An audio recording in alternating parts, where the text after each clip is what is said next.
Education is not the learning of facts, but the training of the mind to think. Albert Einstein. नमस्कार विद्यार्थी भाइ बहिनीहरू, आज पनि यस भिडियोमा तपाईलाई स्वागत गर्न पाउँदा खुसी लागेको छ।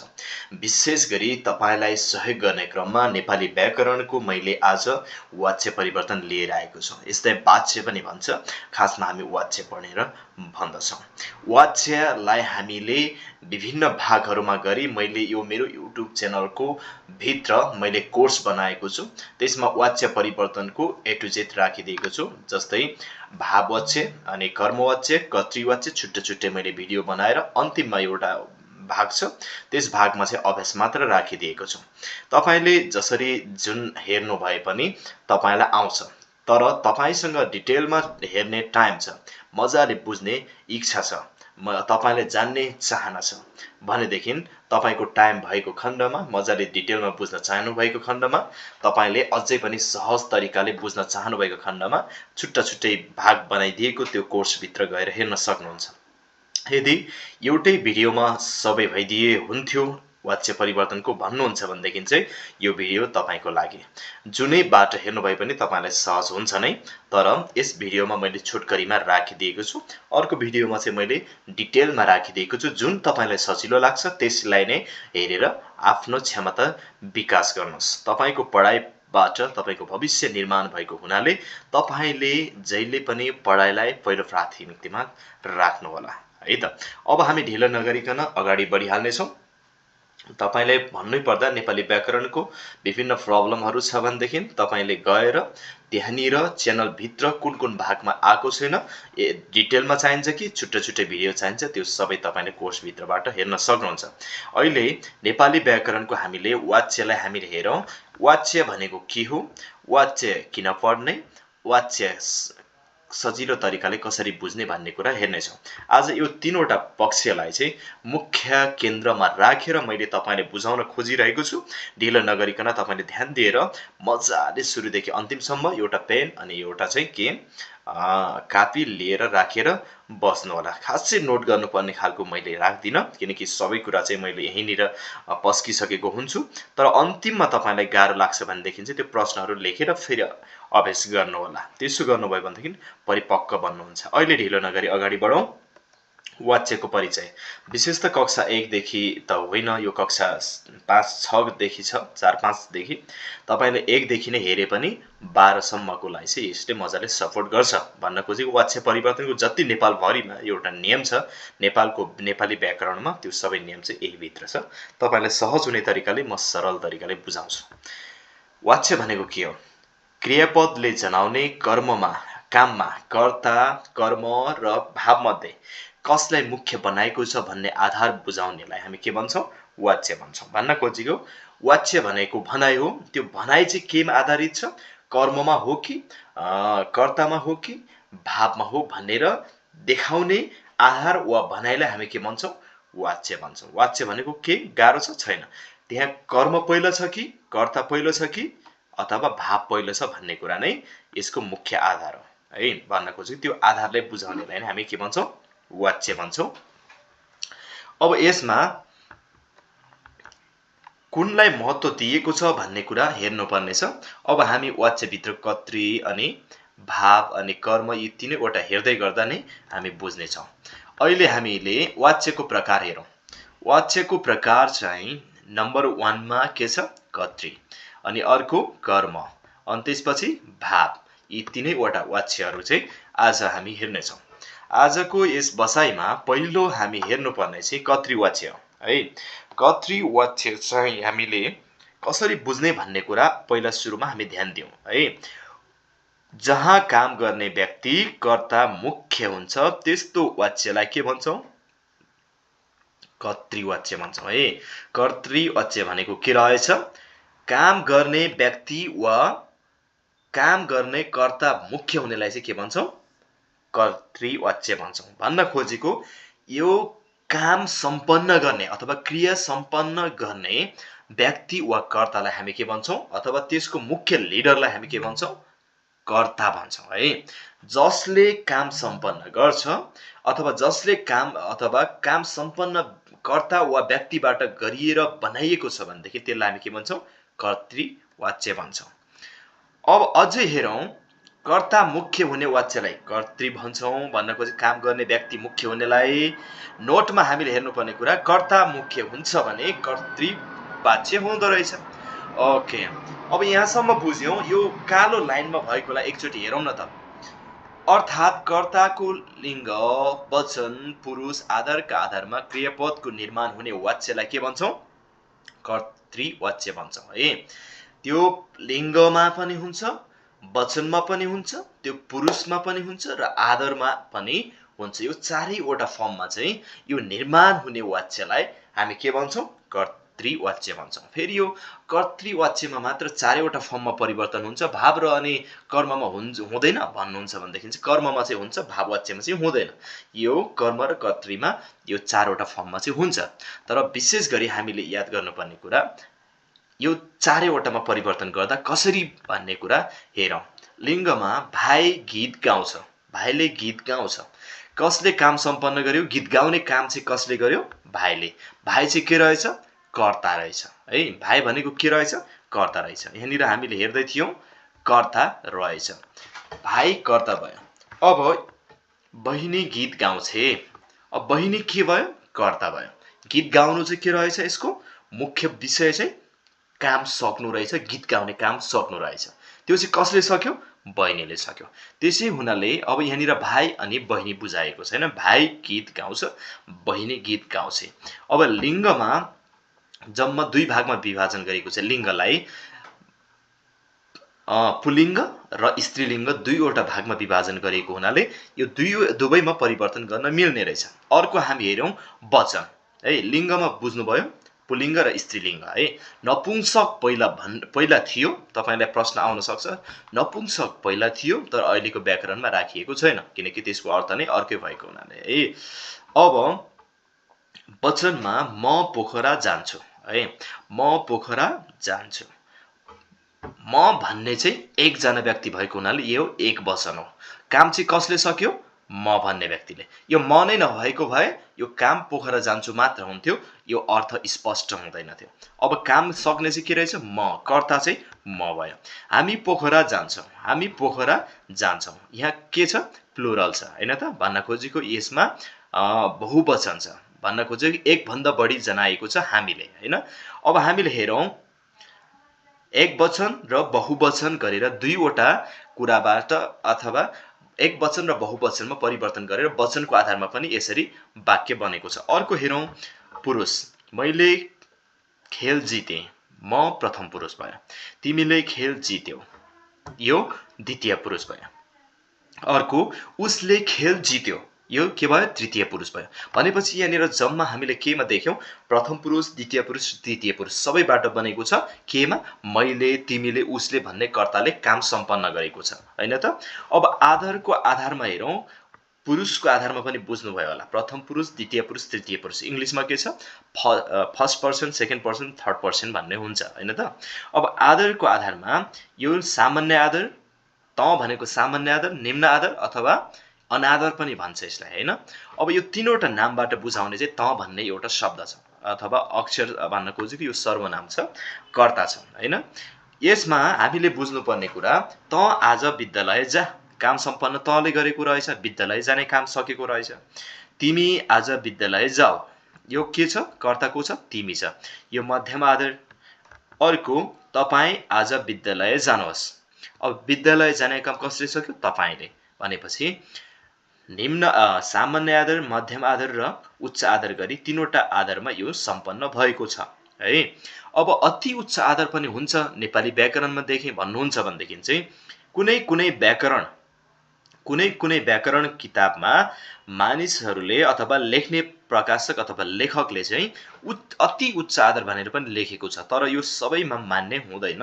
त्यसकारणले गर्दा उच्च आधारले नै त्यसलाई कदर गर्छ। त्यसरी सामान्य, मध्यम र उच्च आधार तीनवटा हुन्छ भन्ने नबिर्सिनु होला है। यो तीनवटा हुन्छ, फेरि तपाईँ चारवटा हुन्छ भन्नु होला, तीनवटा नै काफी छ। ओके। अर्को, यसको सकर्मक र अकर्मक दुवै क्रियाबाट बन्छ। सकर्मक भनेको के त?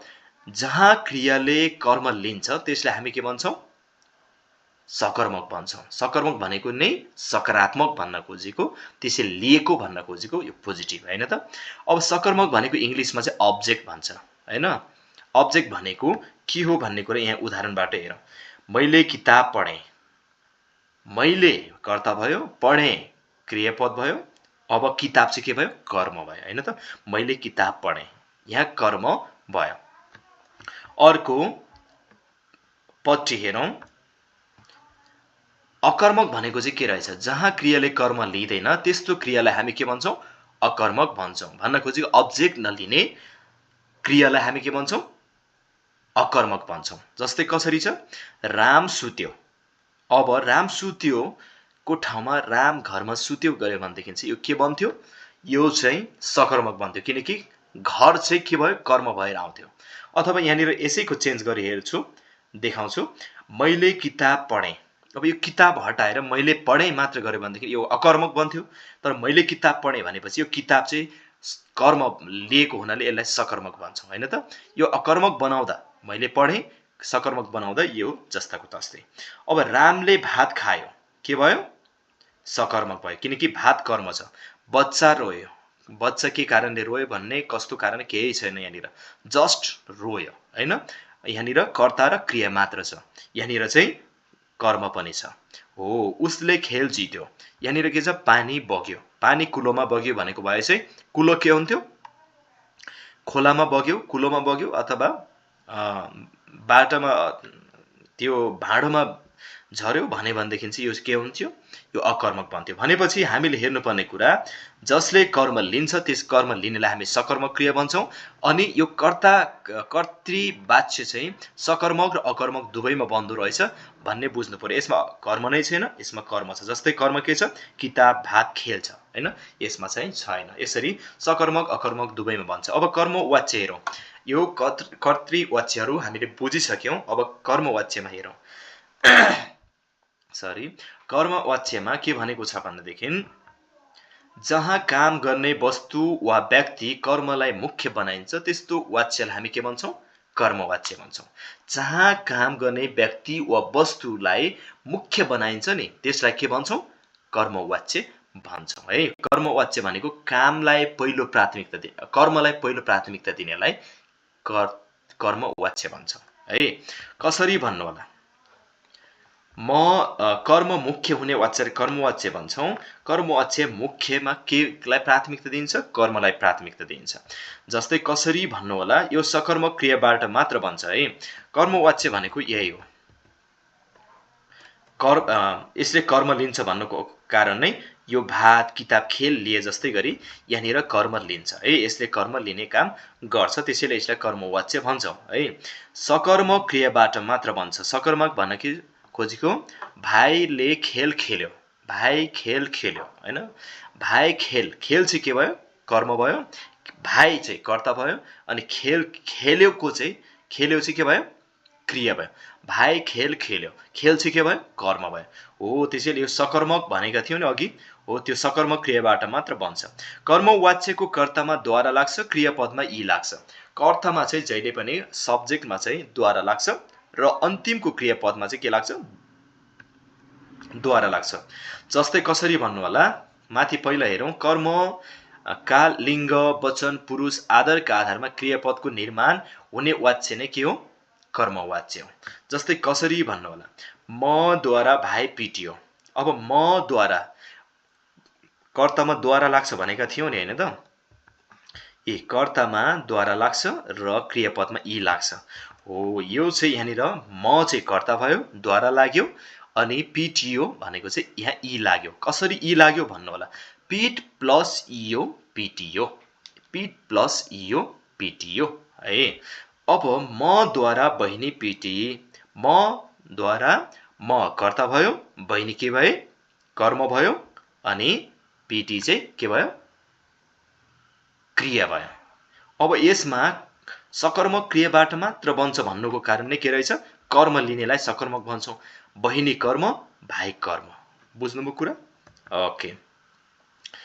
अर्को वचनको आधारमा यो पुल्लिङ्ग भयो, यो स्त्रीलिङ्ग। अब वचनको आधारमा हेरौँ, त कलम किन्छस्, त कलम किन्छस् अथवा किनिन्छ अथवा तँद्वारा कलम किनिन्छ। यो त चाहिँ कर्ता भयो, किनिन्छ चाहिँ क्रिया भयो, कलम चाहिँ कर्म भयो। बुझ्नुभयो? त्यसैले यसलाई कर्मवाच्य। कसरी भन्नु होला? तँले डाइरेक्ट काम लिड गरेको छैन, यो लिड गर्ने काम चाहिँ कर्मले लिएको छ। बुझ्नुभयो? कर्मलाई प्राथमिकता दिएको छ। काम सम्पन्न कर्मद्वारा, कलमद्वारा भएको छ, हैन? खास काम चाहिँ के को लागि भयो? कलमको लागि भएको हुनाले। अर्को, तँद्वारा कलमहरू किनिन्छन्। तँद्वारा काम चाहिँ एउटा सामान्य रूपमा साइड रोल चाहिँ तँद्वारा खेलिएको छ, तर कलमहरू चाहिँ मुख्य समस्या चाहिँ प्राथमिकता केलाई दिएको छ? कलम दिएको छ, हैन? कलम चाहिँ मुख्य किन्नुको उद्देश्य रहेछ के। किन्नुको उद्देश्य चाहिँ कलम भएको हुनाले यसलाई के भन्छौँ? कर्मवाच्य भन्छौँ। यो हामी बहुवचन, त कलम किन्छस्, तँद्वारा कलमहरू किनिन्छ। अब के भयो? यिनीहरू किनिन्छ अनि किनिन्छन्। अब यो एक वचन र बहुवचन भयो। पुरुषमा बाघद्वारा म लखेटिएँ, बाघद्वारा म लखेटिएँ भन्नुको अर्थ म प्रथम पुरुष भयो अनि द्वारा लखेटिएँ। अब यो असर भोग्ने अथवा यसको उद्देश्यको जुन असर पर्ने चाहिँ के रहेछ? म रहेछ। बाघ चाहिँ असर पार्ने रहेछ। त्यसै हुनाले यो मलाई चाहिँ प्राथमिकता दिएको हुनाले यसलाई कर्मवाच्य भनेको हो। दोस्रो, मद्वारा तिमी लखेटियो। तिमी चाहिँ के रहेछ? लखेटिने व्यक्ति रहेछ, असर भोग्ने रहेछ, हैन? भनेपछि यो असर लाउने काम बाघद्वारा गरिएको रहेछ, लखेटियो। अब यहाँ द्वारा लाग्यो, यहाँ इयो लाग्यो, असर कसले भोग्यो? कर्मले। यसलाई पहिलो प्राथमिकता दिएको छ, त्यसैले यसलाई हामी के भन्छौँ? कर्मवाच्य भन्छौँ। यो द्वितीय पुरुष, यो तृतीय पुरुष, ऊ लखेटियो, द्वारा पनि लाग्यो, इयो पनि लाग्यो, उसलाई असर पनि भोगियो, मद्वारा ऊ लखेटियो। यो प्रथम पुरुष, द्वितीय पुरुष र तृतीय पुरुष। अझै डिटेलमा यो प्रथम पुरुष, द्वितीय पुरुष, लिङ्ग, वचन, पुरुष, हैन, आदर, यो सबै बुझ्नका लागि चाहिँ छुट्टै मैले पाठ राखिदिएको, त्यो पाठभित्र पनि हेर्न सक्नुहुन्छ। सायद वाक्य परिवर्तनभित्र छ कि तपाईँले त्यहाँनिर च्यानलभित्र भिजिट गर्नुहोस् है त। अर्को, आदर, श्यामद्वारा त हेपिस, श्यामद्वारा त हेपिस, हैन? श्यामद्वारा तिमी हेपियो अनि श्यामद्वारा तपाईँ हेपिनु भयो। यहाँ के छ? सामान्य आदर, मध्यम आदर र उच्च आदर, तीनवटा आदरमा राखिदिएको छ। असर भोग्ने काम यिनीहरूले गरेका छन्, द्वारा पनि लगाइएको छ, इयो पनि लगाइएको छ, करेक्ट बनिसकेको छ। अब भाववाच्यमा जाउँ। भाववाच्यलाई मैले झन् छोटकरीमा मैले बुझाइदिएको छु। यो कर्मवाच्य भन्दा खासै धेरै फरक हुँदैन। जहाँ काम गर्ने व्यक्ति स्पष्ट हुँदैन, काम गर्ने व्यक्ति स्पष्ट हुँदैन र केवल भाव मात्र बुझिन्छ, त्यसलाई के भन्छौँ? भाववाच्य भन्छौँ। भन्नको चाहिँ कर्तृवाच्यमा चाहिँ काम गर्ने व्यक्ति अनिवार्य हुन्छ भनेदेखि भाववाच्यमा अनिवार्य हुँदैन है, अथवा स्पष्ट हुँदैन, केवल भाव मात्र बुझिन्छ, त्यसलाई भाववाच्य भन्छौँ। कसरी? भाव मुख्य हुने वाच्यलाई भाववाच्य भन्छौँ भनेदेखि अब हामीले हेर्नुपर्ने कुरा चाहिँ के रहेछ भनेदेखि वाक्यमा क्रियापदको भूमिका धातुको अर्थभन्दा पनि कर्म वा भावलाई मुख्य रूपमा देखाउने वाच्यलाई के भन्छौँ? भाववाच्य भन्छौँ। काम गर्ने व्यक्ति भन्दा पनि, धातु भन्दा पनि, भूमिका खेल्ने व्यक्ति भन्दा पनि कामलाई, कर्मलाई वा भावलाई बुझाउनेलाई हामी के भन्छौँ? कर्मवाच्य भन्छौँ। ओके, यसमा हामीले हेर्नुपर्ने कुरा के हो? भाववाच्यमा प्रयोग हुने क्रियापद प्राय तृतीय पुरुष हुन्छ। भाववाच्यमा प्रयोग हुने चाहिँ के हुन्छ? तृतीय। ऊद्वारा गरियो, खाइयो भनेर यसरी प्रयोग भरिएका हुन्छन्। तृतीय पुरुषका अर्थहरू लाग्छन्। एक वचनमा परिवर्तन गरिन्छ, पुल्लिङ्ग र सामान्य आदरको रूप प्रयोग हुन्छ। यो याद गर्नुहोला। अर्को, म भाववाच्यमा एउटा रुल्स छ, नियम छ। म कर्ता भएको ठाउँमा आफू प्रयोग गर्नुपर्ने हुन्छ। म भएको ठाउँमा के प्रयोग गर्नुपर्छ? आफू प्रयोग गर्नुपर्ने हुन्छ है। अर्को, भाववाच्य अकर्मक क्रियापदबाट बनेका हुन्छन् जसमा कर्ताको कुनै भूमिका हुँदैन। जसमा के को? कर्ताको कुनै भूमिका हुँदैन, अकर्मक क्रियाबाट बनेका हुन्छन्। अब हामी डाइरेक्ट अभ्यासभित्र जाउँ अनि अभ्यासभित्रबाटै प्र्याक्टिस गर्नेछौँ है त। यसमा मिक्स अभ्यास छ ल। हरिले राम्रो चित्र बनायो, यो कर्मवाच्यमा बदल्नु पर्यो। हरिद्वारा राम्रो चित्र बनाइयो, कर्मवाच्यमा यो बन्छ होला हैन त।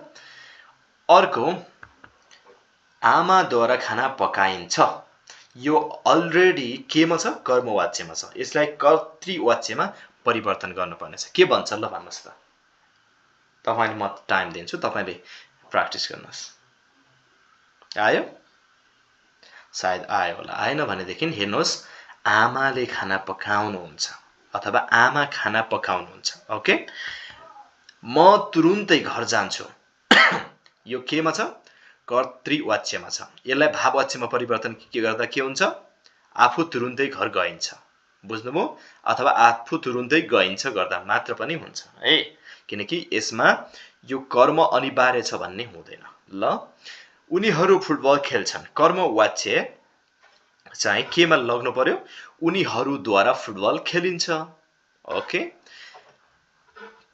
अर्को तिमी सबेरै उठ्छौ भाववाच्यमा लाग्दा के हो तिमीद्वारा अथवा तिमी सबेरै उठिन्छ तिमीद्वारा सबेरै उठिन्छ यस ओके सेट 2 हामीले सामान्यलाई अभ्यास गर्यौं आधारभूत अभ्यास गर्यौं अब मुख्यलाई हामी उत्तर सहित काल र आदरार्थीलाई हामी उत्तर सहित अभ्यास गर्छौं एकचोटी सेट 2 मा गुरुले व्याकरण पढाउँदै हुनुहुन्छ कर्मवाच्यमा लाग्नुहोस् यसलाई गुरुद्वारा व्याकरण पढाइदैछ यो पछाडीको पढाउँदै हुनुहुन्छ यो चाहिँ काट्दा हुन्छ यो चाहिँ याद नगर्दा हुन्छ यति नै भए काफी हुन्छ है अर्को भाइहरू जोडले हाँसेछन् भाववाच्यमा लाग्दा के हो भाइहरू जोडले हाँसेछन् गर्नुको सट्टा भाइहरूद्वारा हाँसियो गर्दा मात्र आसिएछ गर्दा मात्र पनि हुन्छ भाइहरूद्वारा जोडले हाँसिएछ गर्दा नि हुन्छ अथवा भाइहरूद्वारा हाँसिएछ गर्दा मात्र पनि हुन्छ यसमा कर्म अनिवार्य हुँदैन अर्को गोपालद्वारा गृहकार्य गरिनेछ कर्तृवाच्यमा लाग्दा के हुन्छ गोपालले गृहकार्य गर्नेछ गर्नुपर्छ ओके उहाँ मजाले सुत्नु भयो भाववाच्यमा लाग्दा के हो उहाँद्वारा मजाले सुतियो अथवा उहाँद्वारा मजाले सुतियो है अर्को बहिनी कथा लेखे बहिनीले कथा लेखे कर्मवाच्यमा लाग्दा के हुन्छ बहिनीद्वारा कथा लेखियो ओके अब सेट 3 मा चाहिँ मिश्रित परीक्षाको अभ्यास जो चाहिँ उत्तर सहित गरिन्छ परीक्षालाई केन्द्रित गरेर है हामी भोलि पोखरा घुम्न जानेछौं भाववाच्यमा लाग्दा के हुन्छ हामीद्वारा पोखरा घुम्न जाइनेछ यसलाई यो चाहिँ अपवाद जानुको चाहिँ अपवाद एउटा क्रिया भएको हुनाले यसलाई ट्याक्कै पुरा नै चेन्ज गरिन्छ गइनेछ हुन्छ ल ओके जाइनेछ हैन है यो जाइनेछ यो नेपालमा उपयुक्त हैन यसरी बोलिदैन गइनेछ भन्छ ओके यसको अपवाद शब्दहरुमा यस्तो परिवर्तन हुन्छ अर्को कुरा हामीले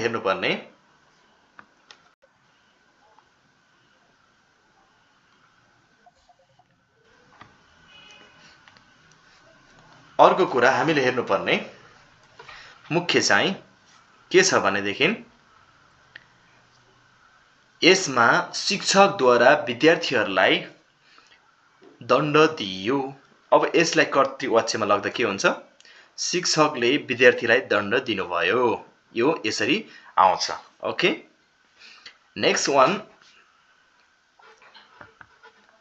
मैले एउटा व्यवसाय सुरु गरे कर्मवाच्यमा लाग्दा के हुन्छ मद्वारा एउटा व्यवसाय सुरु गरियो नानीहरू रातभरि रोएछन् भाववाच्यमा लाग्दा के हुन्छ नानीहरूद्वारा रातभरि रोइएछ अर्को शिकारीले बाघलाई मार्यो कर्मवाच्यमा लाग्दा के हुन्छ शिकारीद्वारा बाघ मारियो अब यसरी हामीले प्र्याक्टिस गरेका छौं अन्तिममा तपाईलाई के भन्न चाहन्छु भन्देखि जति पनि यहाँ राम्रो अभ्यास छ यो सेट 1 सेट 2 सेट 3 तपाईले रोकिकन यो प्रत्येक अभ्यासलाई चाहिँ सारेर प्रश्नलाई सारेर उत्तरमा बदल्नुस् अथवा आफै अभ्यास गर्नुस् त्यसो गर्नुभयो भनेदेखि जान्न सक्नुहुन्छ प्र्याक्टिस पर्याप्त हुन्छ यो आजको अभ्यासबाट पक्कै पनि सहयोग मिल्नेछ त्यसरी प्र्याक्टिस गर्नुस् के कस्तो अझै के कुरा चाहिँ तपाईले बुझ्न चाहनुहुन्छ हाम्रो च्यानल मार्फत तपाईले त्यो कुरा पनि कमेन्ट गर्नु होला कस्तो लाग्यो त्यो पनि कमेन्ट गर्नु होला